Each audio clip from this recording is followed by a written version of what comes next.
Okay. Good afternoon, students. It's been long. I trust we are all doing well. Welcome to the history class. And today our topic is the bond of 1844. You may have heard of the bond elsewhere, or the bond of what? 1844. But let me begin by explaining what the word bond is. A bond is an agreement or a treaty that is signed by two or more people or group, and on whom the terms of the bond or treaty binds. Now, there was a bond that was signed in the Gold Coast in 1844. It was primarily between the Europeans, specifically the British, and the Fanti and other southern states. But before we get into the details of the bond, let's first look at the events that led to the signing of the bond. Now, before the Europeans came to Ghana or Gold Coast for that matter, the Asante were the dominant group politically and economically. This was due to the many battles they fought and won. Consequently, most of the economic activities were dominated by the Asante in the Gold Coast. So when the Europeans arrived in 1471, they settled at the coastal areas and put up their castles and then forts. As you can recall from the previous lesson, we said the Portuguese were the first to come, and that they settled at Elmina and built the Elmina Castle in 1482. So the castles and the forts were their trading posts where they kept their merchandise. However, about 1800 or in the early 19th century, most of the other Europeans left the shores of the Gold Coast and transferred their possessions in the form of forts and then castles onto the British.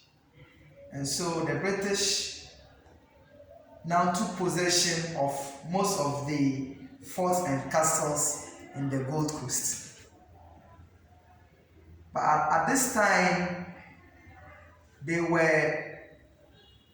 British were also engaged in some trading activities with the local people.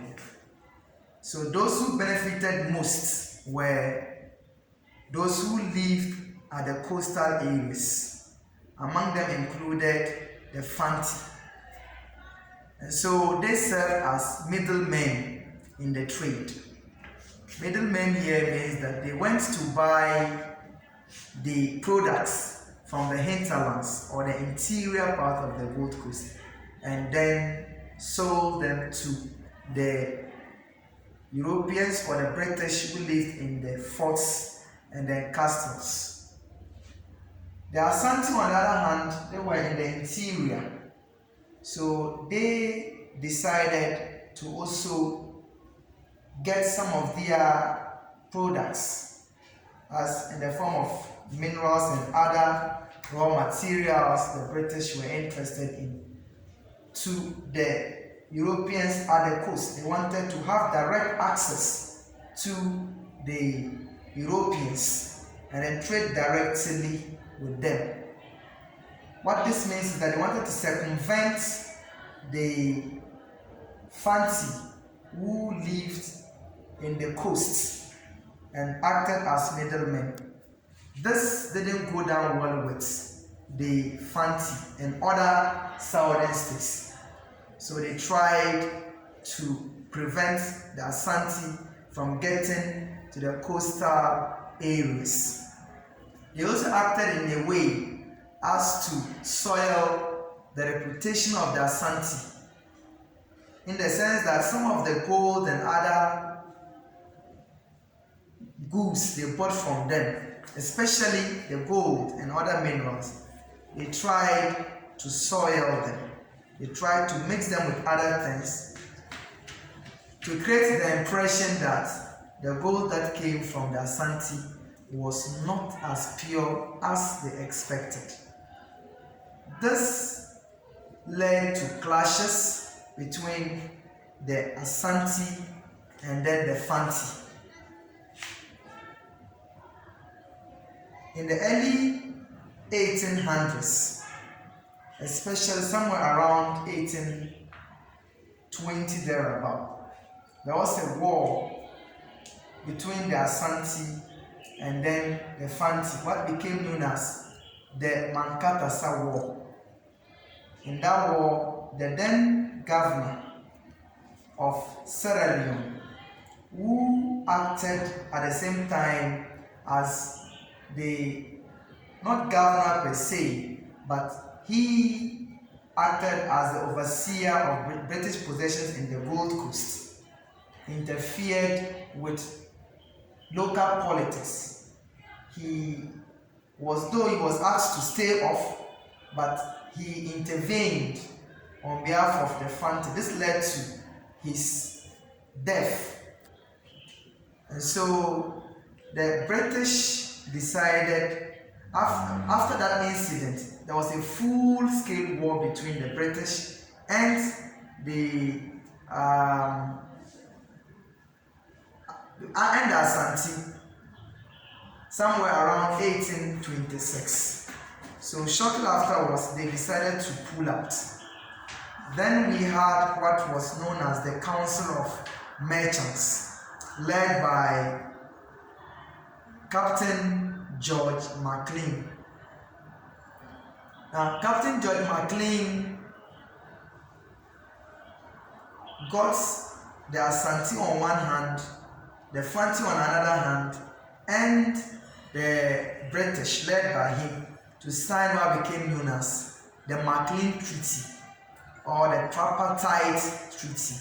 The aim was to ensure peace in the Gold Coast. By 1843, somebody was sent in to come and replace Captain George Mclean as the first governor of the British. That is, the first governor of the Gold Coast on behalf of what? The British government. This was after Mclean managed to restore peace in the area. So Mclean was made judicial assessor. So when Commander Hill came, after a while, there was another war between the Fanti and the Asante.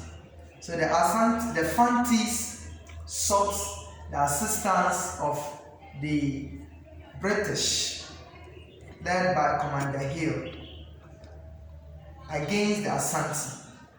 So it was this assistance the Fanti sought from Commander Hill that led to the signing of what became known as the Bond of 1844. Thank you.